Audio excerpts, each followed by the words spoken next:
Have you ever stayed with someone who was slowly destroying you, even as some quiet voice inside whispered that you should leave? There is a particular kind of pain that comes from loving someone who does not know how to love you back. It's not loud, it's not dramatic, it's subtle, like a slow erosion, a soft wearing away of your boundaries, your confidence, your laughter. One day, you wake up and realize you are apologizing for things you didn't do, defending someone who doesn't defend you, and losing pieces of yourself just to keep them close.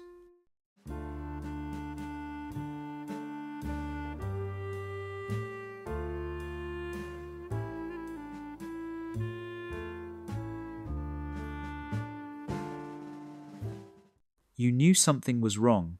You felt the sting in your chest when their words cut deeper than they should. You felt the chill of their sudden distance, their silence like a door closing. And yet, when they finally turned back toward you, even with the smallest kindness, it felt like sunlight after weeks of grey skies. You held on to those moments. You convinced yourself that if you tried a little harder, loved a little more, gently, gave a little more of yourself, maybe the love you needed would finally appear. This is the quiet trap of toxic relationships. Not a trap of chains, but of hope. Psychologists call it intermittent reinforcement, when affection comes in unpredictable waves, when one moment they are warm and the next they are cold. When they pull you close just long enough for your heart to remember what it longs for, then withdraw until you start to question whether you ever deserved love at all. Your nervous system becomes addicted to the cycle: anticipation, longing, relief. It is not love you're chasing. It is the feeling of finally being chosen. But the truth is painful.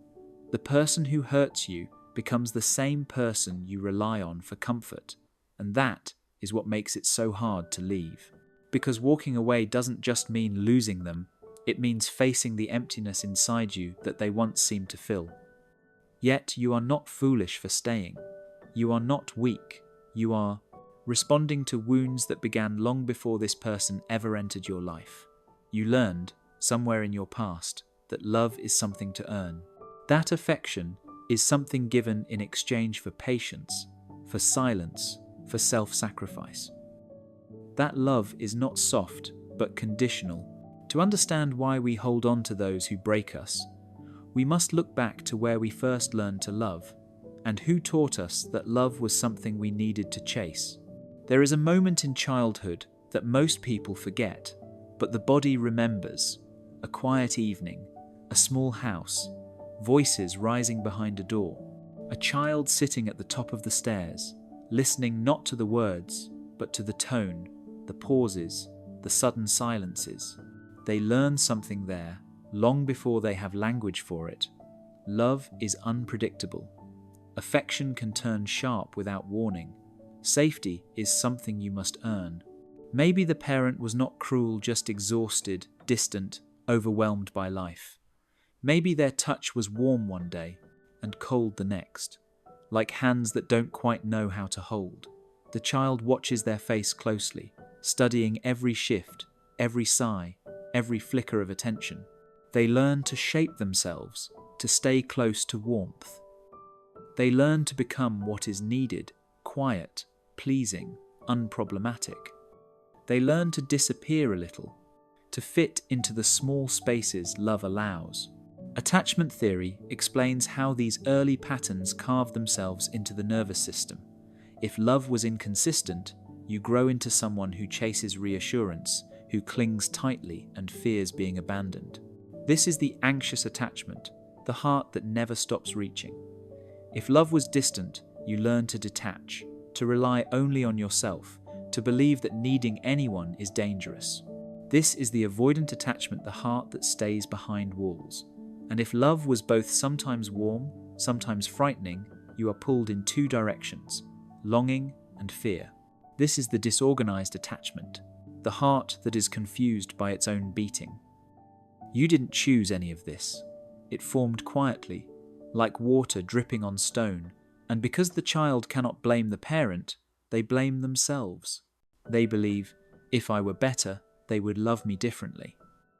And that belief becomes a lifelong ghost.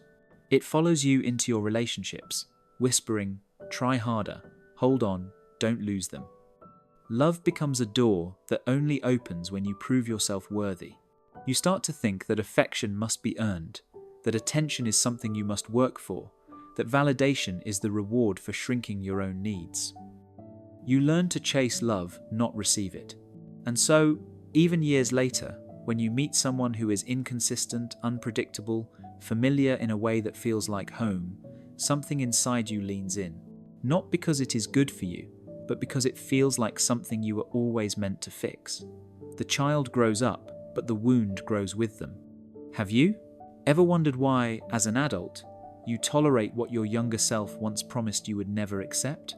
You tell yourself you are mature, understanding, patient, but beneath those words, there is a quiet ache, a familiar fear, a need to be chosen at any cost. The child who learned that love must be earned does not disappear. They simply grow taller and learn new ways to hide. You become someone who explains your pain gently, so gently that it sounds like an apology. You say, "It's okay, I understand," even when your chest feels heavy with the weight of unspoken needs. You forgive too quickly. You excuse behavior you know is wrong. You offer empathy to someone who does not offer the same in return.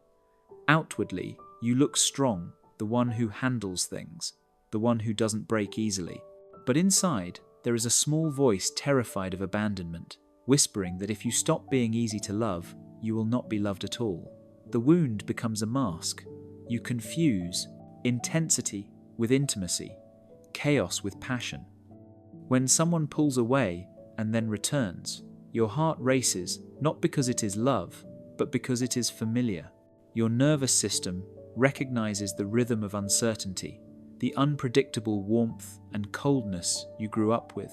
It feels like home, even though it hurts. You find yourself drawn to people who make you work for affection, who make you prove yourself again and again, because on some level, love that is freely given feels undeserved. You ignore the red flags, not because you don't see them, but because you have learned to reinterpret pain as meaning. You tell yourself that if you just love harder, stay longer, remain patient, one day they will finally choose you. You hold on to moments of tenderness as if they are proof of potential. You build entire futures out of temporary gestures. And when they hurt you, you apologize. You apologize for your reaction, your needs, your emotions, as if wanting to be loved gently is a crime. This is not weakness. This is conditioning. Neuroscience shows that the brain bonds not to consistency, but to the strongest emotional imprint. If love once came wrapped in anxiety, your body continues to seek that pattern, not because it is healthy, but because it is known. The mind craves what it remembers, even when what it remembers is pain. But there is science behind why love can feel like withdrawal, and understanding that is the first step toward changing the story. Why does love sometimes feel less like warmth and more like a storm you can't escape? Why do you stay attached to someone who hurts you, even when logic tells you to walk away? The answer isn't stupidity, weakness, or lack of self-respect. It is your brain doing exactly what it was trained to do. Psychologists call this trauma bonding, a term introduced by Dr. Patrick Carnes. It describes the emotional attachment that forms when periods of affection are mixed with moments of pain. The very person who wounds you is also the one who soothes the wound, and that creates a bond stronger than ordinary love. This bond doesn't feel chaotic. It feels necessary. It feels like survival. This is fueled by something studied decades earlier by behaviorist B.F. Skinner in what he called intermittent reinforcement. When rewards are unpredictable, when affection comes inconsistently, the attachment becomes more powerful. If you don't know when love is coming, you try harder, you wait longer, you tolerate more. You become addicted to the next drop of tenderness, the next apology, the next moment where they pull you close and remind you of how it felt at the beginning. Your brain chemicals play their part like clockwork. When they are loving, dopamine floods your system, the neurotransmitter of excitement, desire, anticipation.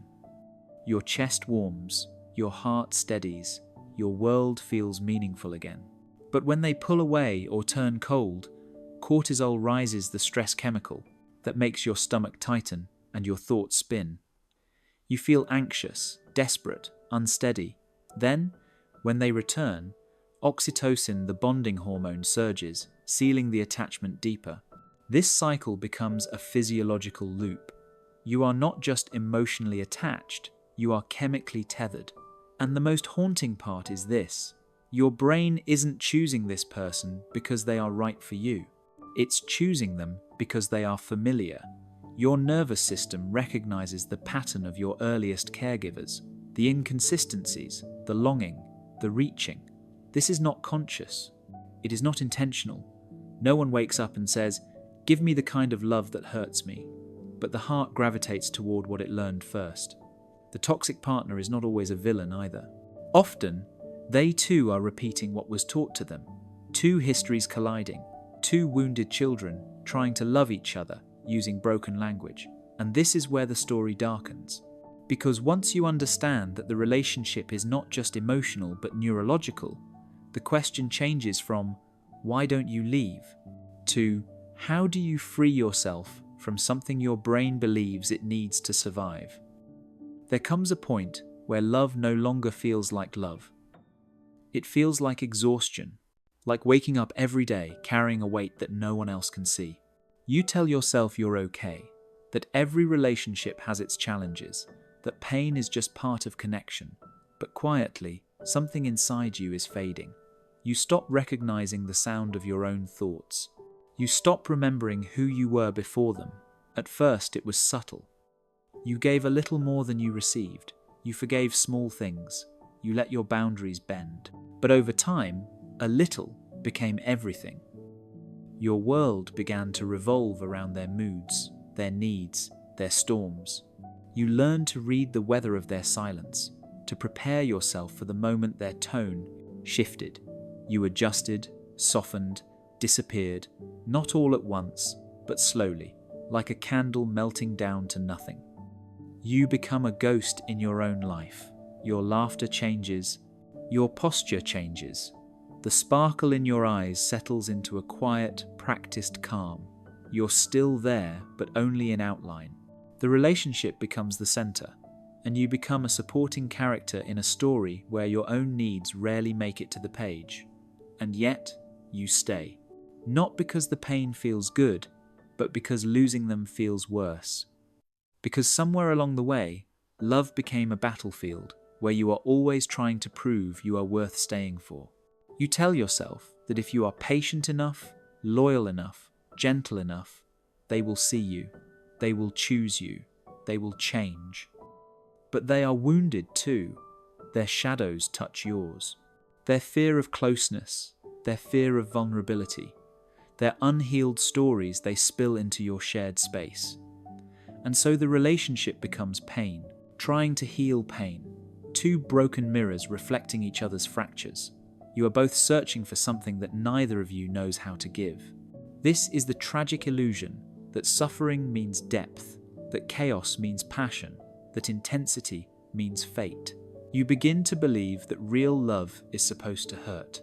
After all, it's what your nervous system remembers. It's what your heart was taught. You tell yourself, this is just how love is.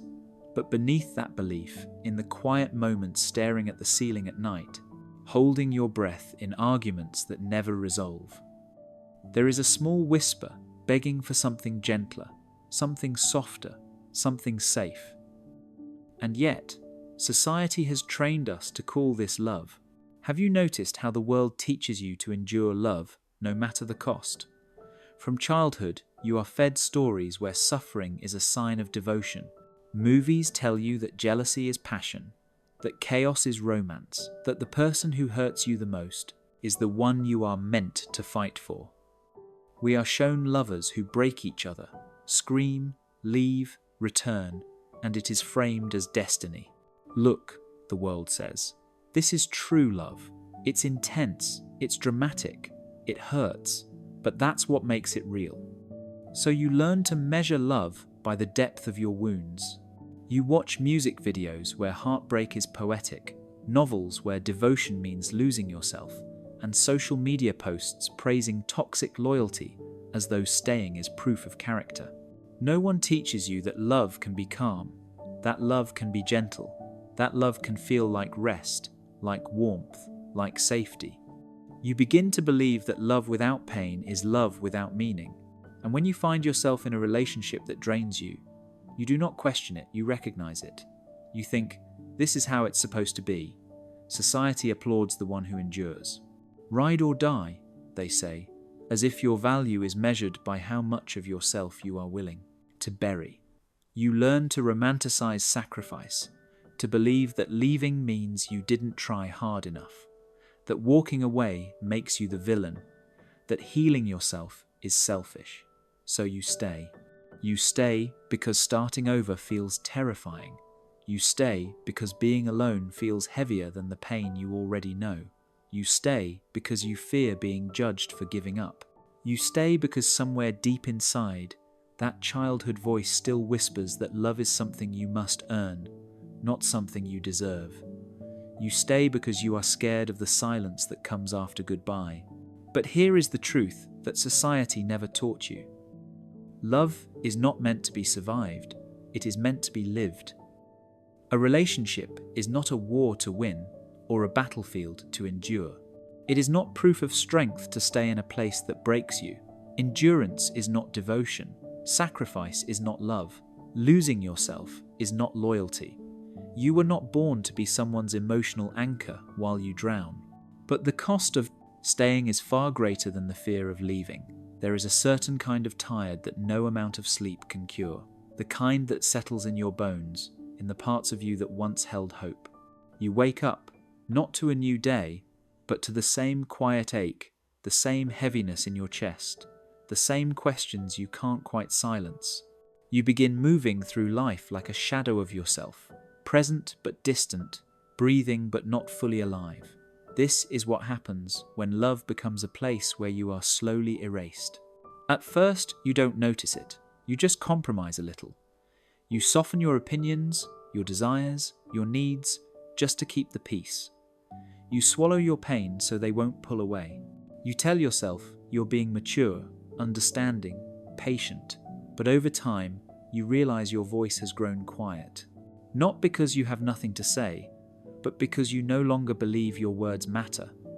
Your identity begins to dissolve.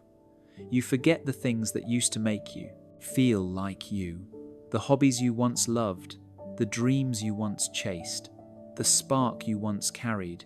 They fade into the background, overshadowed by the constant emotional effort of maintaining the relationship. Your world becomes small, shrinking to the size of another person's approval. You begin apologizing just for existing. Anxiety creeps in like fog, slowly, subtly. You start double-checking your tone, your facial expression, your presence, always trying to make sure you don't say or do the wrong thing. You rehearse conversations in your head, constantly preparing for emotional impact. Depression follows closely behind, settling like dust over everything. You feel heavy, numb, disconnected, as if your heart has been wrapped in bandages. And worst of all, a quiet belief begins to form. A belief so painful you barely acknowledge it. Maybe this is all I deserve. You don't think it in words, you feel it. In the hesitation before you speak, in the sigh you swallow, in the past loneliness you can't quite explain, even when someone is lying beside you. Attachment theory explains this as emotional imprinting. When the nervous system grows accustomed to pain, it begins to interpret suffering as normal. Familiarity becomes comfort, even when it hurts. But hear this softly, without pressure, without force.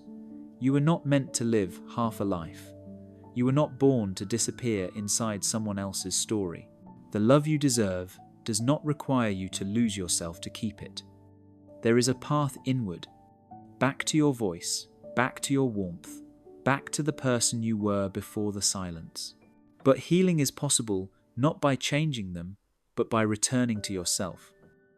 There comes a moment quiet, almost imperceptible, when you realize you cannot keep living like this. Not in a blaze of anger, not in a collapse of tears, but in a soft, tired exhale. The kind that comes from your soul, the kind that whispers, "I cannot keep abandoning myself to be loved."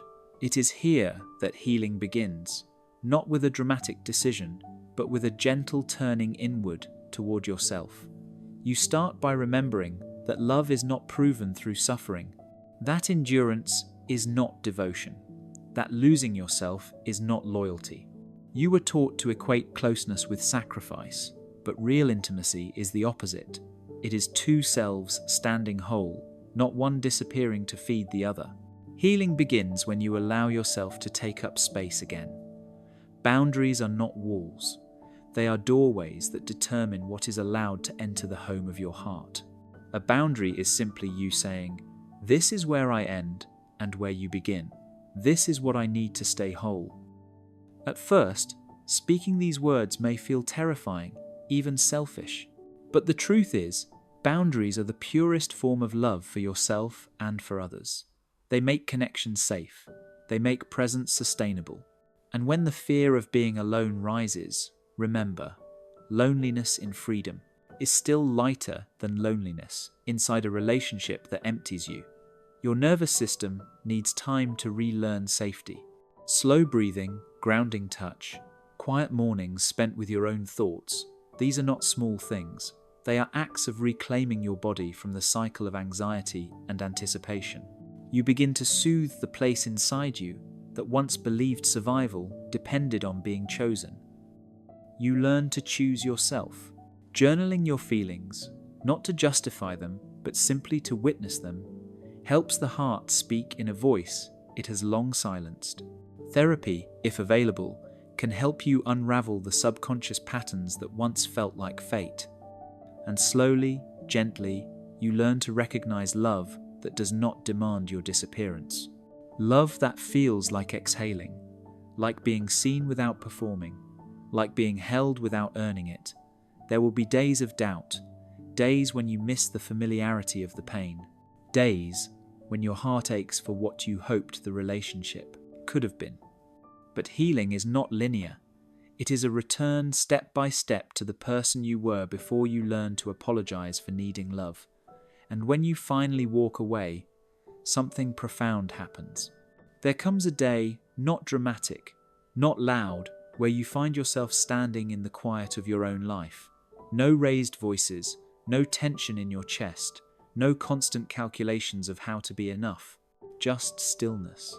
And in that stillness, you feel something you haven't felt in a very long time, the faint outline of yourself. You realize that the love you were chasing wasn't really about the other person. It was about a younger you, the child who once stood in the doorway, hoping someone would notice their sadness, their longing, their softness. You weren't trying to win another person's affection. You were trying to finally earn your own worth. The heartbreak was never just heartbreak. It was a mirror, a reflection of the part of you that believed love was conditional, that you had to bend to be held, that you had to shatter to be seen. You kept trying to rewrite the ending of your childhood through another person, hoping that this time the love would stay. But there is a moment, somewhere at the end of the pain, where your heart grows tired of running. A moment where you stop trying to be chosen and finally choose yourself. And in that moment, something shifts. Not all at once, not in a way anyone else can see, but inside, a light comes back on small, steady, familiar. You begin to remember who you were before the mask, before the quiet apologies, before the shrinking. You remember the way your laughter once sounded when it was real. You remember your curiosity, your tenderness, your dreams that had nothing to do with being loved by someone else. You remember your own warmth, the warmth you spent years offering to everyone but yourself, and slowly you return to yourself like someone you lost long ago. Healing does not mean you will never love again. It means you will no longer disappear to do so. It means you will recognize love that feels like peace, not adrenaline, steadiness, not desperation, presence, not pursuit. You will choose people who meet you where you are, without needing to lose yourself to be held. And when you look back, you will see the truth with a kind of gentle clarity. The love you were begging for was your own, not the world's, not theirs, yours. And the most beautiful thing is this: you can give it to yourself now, not by becoming someone else, but by finally becoming who you were always meant to be.